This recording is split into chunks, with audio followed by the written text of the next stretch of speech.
Baik, bismillahirrahmanirrahim. Assalamualaikum warahmatullahi wabarakatuh. Alhamdulillah, hamdan katsiran thayyiban mubarakan fi kama yuhibbu rabbuna wa yarda. Asyhadu an la ilaha illallah wahdahu la syarika lahu wa asyhadu anna Muhammadan abduhu wa rasuluhu la nabiyya ba'da. Allahumma shalli wa sallim ala nabiyyina Muhammad wa ala ali Muhammad kama shallaita ala Ibrahim wa ala ali Ibrahim wa barik ala Muhammad wa ala ali Muhammad kama barakta ala Ibrahim wa ala ali Ibrahim innaka Hamidum Majid. Subhanaka la ilma lana illa ma 'allamtana innaka antal alimul hakim. Rabbis shrah li sadri wa yassir li amri wahlul 'uqdatam min lisani yafqahu qawli. Alhamdulillah, kita bersyukur tentunya pada Allah Subhanahu wa taala di pagi hari ini di tempat yang termulia di muka bumi, yaitu masjid ini. Allah kumpulkan kita ke sini dan mudah-mudahan Allah ikhlaskan niat kita semata-mata untuk thalabul ilm, menuntut ilmu, dan menjadi salah satu cara kita untuk meningkatkan iman kita, ketaatan kita, dan keyakinan kita pada Allah dan apa yang disampaikan tentunya Allah dalam Al-Quran dan disampaikan Nabi kita Muhammad Sallallahu Alaihi Wasallam. Baik, Bapak sekalian yang saya hormati, Ustadz Syaifuddin, Ketua Majelis Syuro Jawa Barat, dan Ustadz Gigin dan teman-teman pembekam anggota PBI dari seluruh wilayah Jabar. Saya kira mungkin banyak juga dari luar. Alhamdulillah, senang sekali hari ini bisa datang ke sini untuk kita bahas tentang, atau mungkin kita membahas tentang salah satu bentuk pengobatan yang menurut saya luar biasa gitu ya. Kenapa saya katakan luar biasa? Karena Islam ini, Bapak Ibu sekalian, memberikan pedoman yang sangat jelas ya tentang bagaimana menjaga iman, yang pertama, dan yang kedua adalah menjaga imun. Ya, Islam memberikan pedoman yang sangat jelas tentang bagaimana menjaga iman dan menjaga imun. Itu sebabnya para ulama menyebutkan bahwa iman itu naik turun ya. Naiknya iman karena ketaatan pada Allah, turunnya iman karena maksiatnya dia. Imun juga sama. Imun itu bisa naik, bisa turun gitu loh. Makanya saya menggunakan istilah ada namanya imanitas dan imunitas gitu loh. Ya kan, imunitas kita sudah sering dengar kan. Imunitas itu kan bahasa mungkin nounnya gitu kan. Kata bendanya lah gitu, seperti itu. Nah, itu sebabnya dalam Islam, Bapak Ibu sekalian, semua yang disampaikan Allah dalam Al-Qur'an itu tidak lain tidak bukan dalam menjaga iman kita. Ya. Yang menariknya, kalau Anda buka dalam Al-Qur'an, Al-Quran itu menjelaskan atau mungkin menyebutkan kata syifa, kata kesembuhan, penyembuh gitu ya. Ada 4 kata syifa itu dalam Al-Quran. Ya, ada 4 kata syifa dalam Al-Quran. Menariknya, 3 kata syifa dalam Al-Quran itu diwakili oleh Al-Quran. Ya, jadi 3 kata syifa dari 4 tadi itu diwakili oleh Al-Quran. Satunya diwakili oleh madu. Ya, 3 kata syifa dalam Al-Quran itu diwakili oleh Quran, dan satunya diwakili oleh madu. Artinya apa? Artinya kalau kita lihat globalnya, Bapak Ibu sekalian, maka sebenarnya kalau kita mau tadabburi Quran tadi ya, harusnya ya kita jauh lebih banyak memfokuskan tentang atau mempelajari bagaimana caranya Al-Quran itu memberi kesembuhan ya, daripada hal yang sifatnya materi. Kalau sekarang kan kebalik ya, orang lebih banyak, misalkan kita bicara tentang makanan lah, minuman yang sehat segala macam yang sering saya sampaikan di berbagai kajian. Contoh begini, seorang ibu, suami, istrilah yang memberikan katakanlah makanan kesukaan suaminya, yang kalau suaminya itu makan dia bahagianya minta ampun, tapi makanan tadi ya akhirnya diramu, diadon dengan perkataan yang tidak baik dari ibu tadi atau istri tadi, maka makanan tadi jadi racun loh. Banyak gak kisah di mana orang makan emping 1 keping, asam uratnya jus? Banyak loh. Kok cuma makan emping 1 loh? Ya, kenapa? Karena mungkin bisa jadi Waktu makan emping itu istrinya sudah bilang hati-hati loh asam urat. Itu maksudnya. Udah tahu asam urat tinggi makan emping lagi. Padahal suaminya suka banget makan emping. Kalau seandainya kata-kata itu nggak muncul, curiga itu nggak muncul, mungkin bisa jadi dia makan emping satu itu aman. Paham ya? Jadi hati-hati dengan kata-kata. Ya, itu salah satu contohnya. Atau mungkin juga dia senang suami itu si suami lah katakanlah yang sering jadi korban istri. Karena akhir-akhir ini saya lihat banyak penyakit di suami itu gara-gara ulah istri. Ulah kata-kata istri. Contoh, suaminya suka banget makan bolu. Bahagia dia makan bolu. Bolu itu sehat gak? Jujurli enggak. Jujurli ya. Tapi dia makan dengan bahagia. Seneng pokoknya kalau makan bolu itu dia ingat kenangan masa lalunya. Kenangan dengan ibunya, kenangan dengan bapaknya gitu ya. Subhanallah. Ketika dia makan bolu, istrinya udah bilang tuh, makan bolu lagi udah tahu punya bakat diabetes. Pakai teh manis lagi, padahal kalau dia makan itu dengan tenang, riang, gembira, bahagia, gak bakal terjadi tuh macam makan bolu sepotong, tiba-tiba gula naik. Bukan. Itu kayak gitu tuh terjadinya bukan karena gulanya pada bolu tuh tinggi banget, indeks glikemiknya tinggi. Tapi lemparan curiga, lemparan kalimat yang tidak baik. Ya, dari misalkan pasangan bukan istri lah gitu kan. Itu menyebabkan akhirnya bolu tadi itu teradon dengan kecurigaan. Gitu loh. Jadi hati-hati. Wah, berarti dokter mulai sekarang membolehkan kita makan gorengan gitu kan. Gitu kan. Misalkan gitu ya. Enggak juga sih, kan hidup ada pilihan. Ya. Silakan aja makan gorengan kalau itu membuat Anda bahagia. Tapi tiap hari makan gorengan juga enggak bagus-bagus banget. Gitu loh. Sekali-sekali silakan lah, setahun sekali mungkin. Aman kan kalau setahun sekali kan? Nah gitu. Kurang. Nah itu dia nafsunya itu. Nah kurang kan? Dia bilang tiap hari pagi gorengan, sore gorengan, gitu terus jadwalnya itu. Gitu kan? Tapi karena dia makannya dengan bahagia, tenang, tanpa curiga, gorengannya tidak menimbulkan kolesterol. Ya, aman ya. Tapi tadi kapan kita mau naik naik level gitu loh. Naik level ya, naik level dalam Al-Qur'an saja memberikan pedoman tentang makanan yang baik. Ya, makanan yang baik, makanan sehat, makanan halal gitu kan banyak banget. Ada beberapa ayat menjelaskan tentang itu. Nah, kembali ke itu tadi sekalian ke imanitas dan imunitas. Ya, maka Allah Subhanahu Wa Taala nanti ini insya Allah ujungnya nanti sampai insya Allah pada bekam juga. Allah Subhanahu Wa Taala Bapak sekalian memberikan cara kepada kita ya untuk apa? Untuk untuk meningkatkan iman itu. Ya, meningkatkan iman itu. Ada orang yang bisa jadi mungkin karena fisik ya, karena sesuatu yang sifatnya fisik, imannya bahkan hatinya bisa tergetar. Loh, gimana dokter bisa tahu? Loh, Anda pernah baca, suatu hari kan Abu Bakar As-Siddiq radhiyallahu anhu, itu beliau pernah diberikan air. Ya, air ini Bapak Ibu sekalian, air madu sebenarnya, ya, air madu, air dingin gitu kan, yang dikasih campur dengan madu. Lalu waktu meminum itu, langsung Abu Bakar As-Siddiq nangis. Kenapa bisa nangis? Karena dia ingat ini salah satu minuman kesukaannya Nabi SAW. Fisik loh. Gitu loh.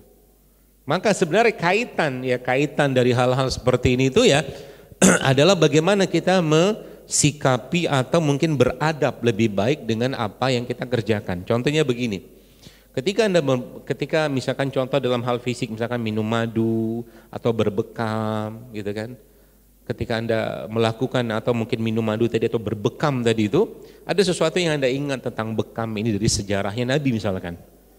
Nabi suka berbekam, Nabi berbekam pada waktu tertentu, atau pada saat beliau disebutkan dalam umroh gitu kan, atau pada saat beliau sakit kepala gitu loh. Jadi akhirnya kita kembali ke masa lalu ya, melihat bagaimana sosok manusia yang mulia ini mengerjakan itu. Jadi sehingga apa? Ada getaran-getaran dari bekam tadi itu yang membuat akhirnya iman kita, hati kita tergetar. Itu kan yang sering, yang jarang, atau Bapak Ibu sekalian, atau mungkin kita sering khilaf gitu lah. Makanya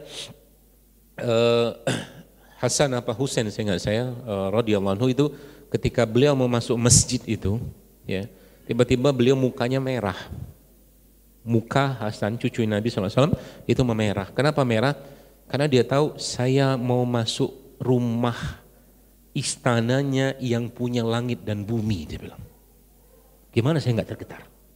Gimana saya nggak takut? Kok adabnya luar biasa? Ya, masuk masjid saja kayak begitu. Ya, kita, ya coba saya tanya di sini, siapa yang menjagokan Kroasia? Hah? Ada nggak? Kan tadi malam tuh katanya tuh, nggak ada. Atau nggak mau ngaku? Sebutlah apa yang menang lagi siapa tuh kemarin? Spanyol ya selesai kan? Sama Maroko. Oke, Anda jagoin Maroko. Siapa yang jagoin Maroko? Oke, angkat tangan lah, gitu kan, bahagia. Seneng waktu Maroko menang, boom, luar biasa, Islam jaya, wah, padahal main sepak bola doang. Ya, ada rasa di situ, oke? Rasa di mana Anda, kita, atau ya si fansnya Maroko tadi itu bahagianya luar biasa, tim kesayangannya menang. Sama kayak kemarin waktu Saudi menang lawan Argentina. Kata orang kayak menang perang Badar aja, hebohnya gitu kan. Seluruh pendidikan di Saudi libur gitu kan, serah aja. Tapi yang saya mau tarik Anda dari kebahagiaan yang sepele tadi itu, ya, kebahagiaan yang sepele itu apa? Pernahkah kita merasakan kebahagiaan? Ini teguran buat saya juga, buat teman-teman semua juga. Kebahagiaan yang jauh lebih besar dari itu, atau samalah minimal, saat kita sedang sholat atau bakal menunggu waktu sholat berikutnya. Gak pernah loh mungkin. Itulah level iman kita. Duduklah sini, duduk zuhur lah di sini. Ya. Nunggu asar itu, ya Allah bentar lagi seneng banget, bakal asar nih jam 3 nih. Jauh lebih dahsyat perasaan itu daripada urusan remeh-temeh kayak tadi. Mungkin saya katakan sudah sering, nggak ada rasa itu dalam diri kita. Itulah level iman kita. Kita ya, saya tidak mengatakan Anda, kita, saya dan Anda semua. Gak ada rasa. Rasanya hilang. Ya, rasanya hilang. Bahkan kalau Anda tahu kenapa kitabnya Imam Al-Ghazali rahimahullah itu, kitab terbesar beliau kan judulnya apa? Ihya Ulumuddin. Artinya apa? Ihya itu menghidupkan.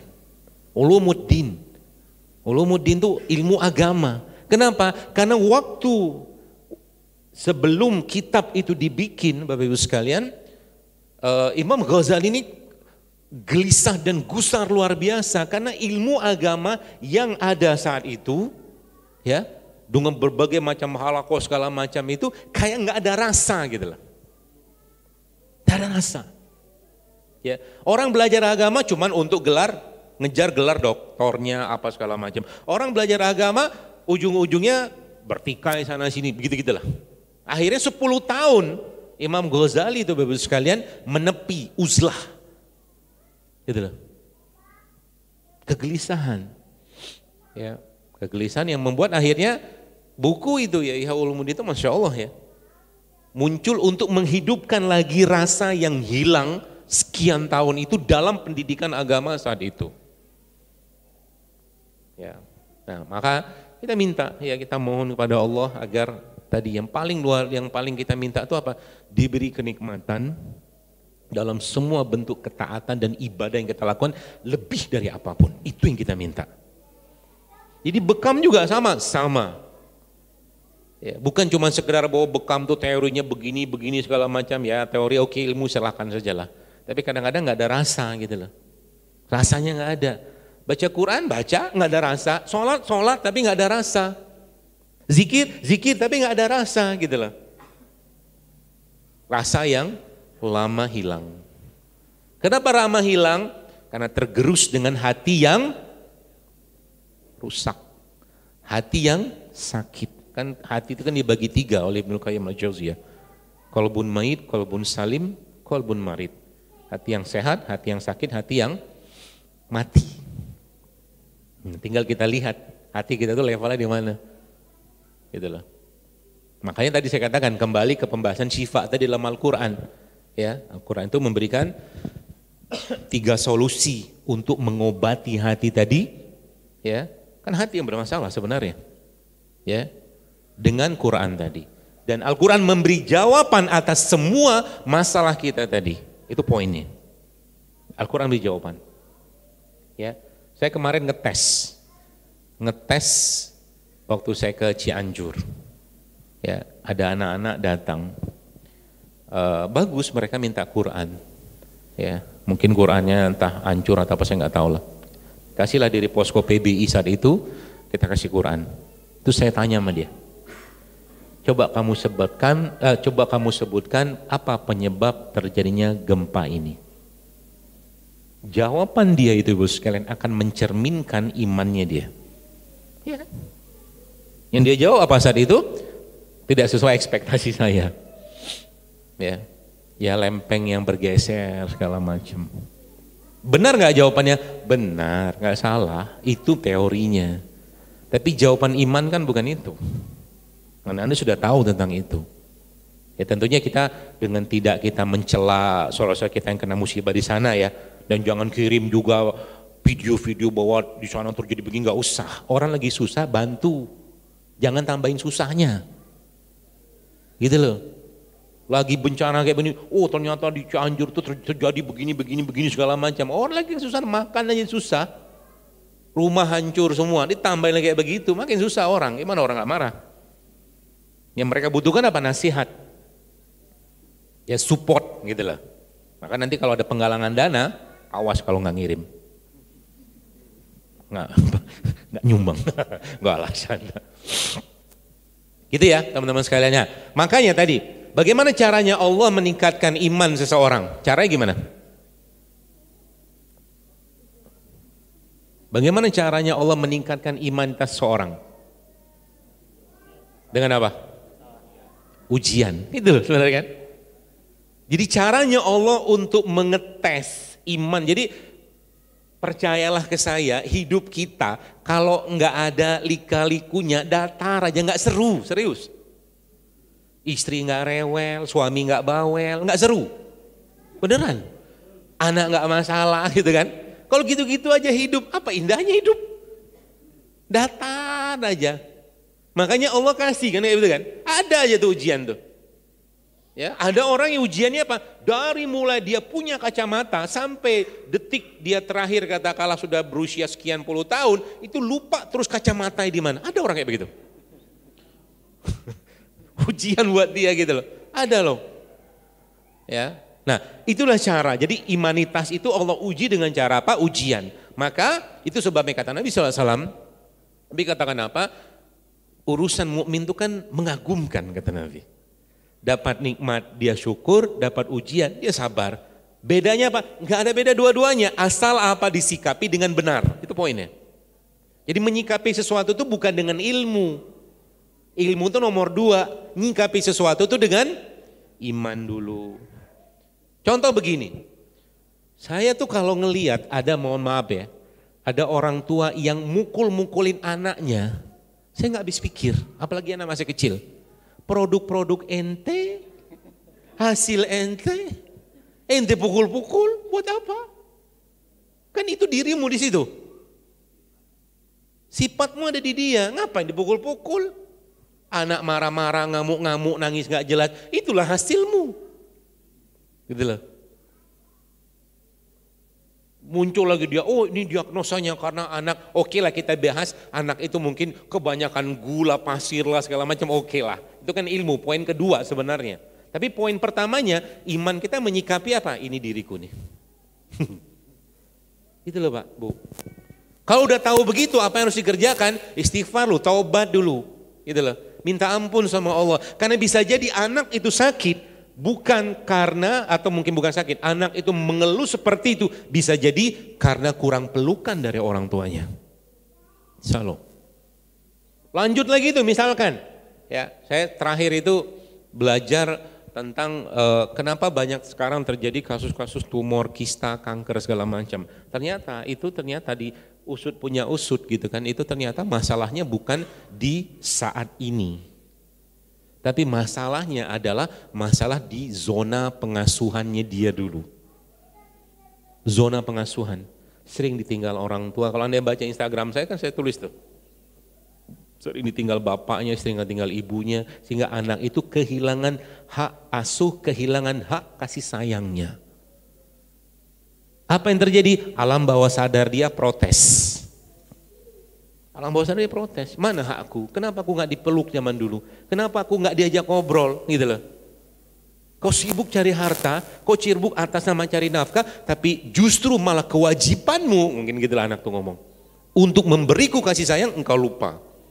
Sehingga anak itu ketika besar, dia cuek sama orang tuanya, sebagaimana engkau dulu mencuekkan aku. Itu loh. Kalau itu bermuncul, atau kalau itu nanti misalkan terus berlanjut menjadi dendam, ya sudah tinggal tunggu waktunya, keluhan-keluhan atau gangguan-gangguan fisik akan muncul. Gitu loh. Makanya kalau ada hal-hal yang sifatnya kita nggak nyaman, pertama kali istighfar loh, pasti ada sesuatu nih. Bahkan Bapak Ibu sekalian, ulama-ulama zaman dulu, subhanallah, ada tikus di rumahnya, itu mereka istighfar, ini ada dosa yang saya kerjakan. Gimana kalau tikus tiap hari? Tikus loh. Karena tikus itu termasuk salah satu hewan yang dianjurkan Nabi untuk dibunuh, selain cicak. Kenapa? Karena dia bisa menimbulkan petaka. Karena zaman dulu kan tikus itu ngelewat lilin atau apa, obor gitu kan, dia kena, jatuh, rumah bisa kebakar. Maka tikus termasuk yang itu disarankan, disunahkan untuk dibunuh selain cicak. Urusan gitu aja gitu kan. Makanya kalau ini mungkin saya katakan tadi, jadi kita mulai berpikirnya itu secara keimanan gitu loh Pak. Ya, secara keimanan.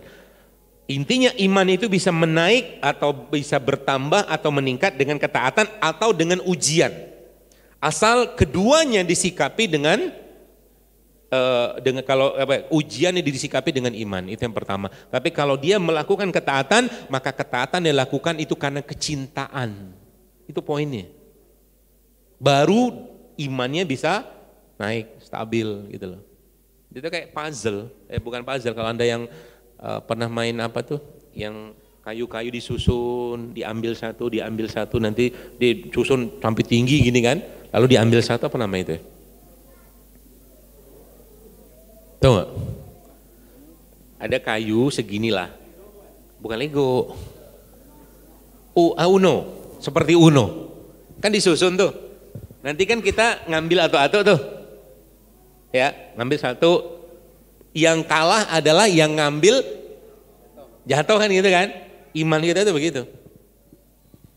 Ya, sholat rawatib, sholat wajibnya terlambat. Biasanya sebelum azan sudah datang.